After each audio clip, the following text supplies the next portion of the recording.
Anytime now. And the race is on. Scarab nose west from the outside, rising up his Friendly Venture. Also rising up his Lady Diamond. Friendly Venture, Scarab, Lady Diamond. And on the outside is nose west, running by the Jigsaw Star. Andorra on the further outside, Sweet Eliza, running in 8th position, 2A.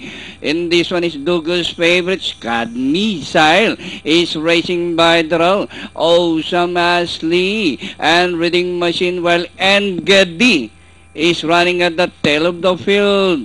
Rounding the far turn, Scarab, nose west, Lady Diamond, and Andorra alongside Jigsaw Star. Sweet Eliza is on the further outside. Scud Missile down on the inside.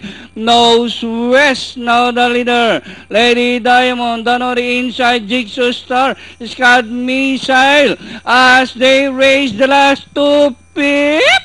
Lady Diamond, nose west, Jigsaw Star, Scud Missile, Andorra, Sweet Eliza, Duco's favorite, Scarab, but Lady Diamond by some 2 lengths now, Scud Missile, and finally Lady Diamond, Scud Missile, 2A, Duco's favorite, Sweet Eliza, Jigsaw Star, close for 6, Andorra, nose west.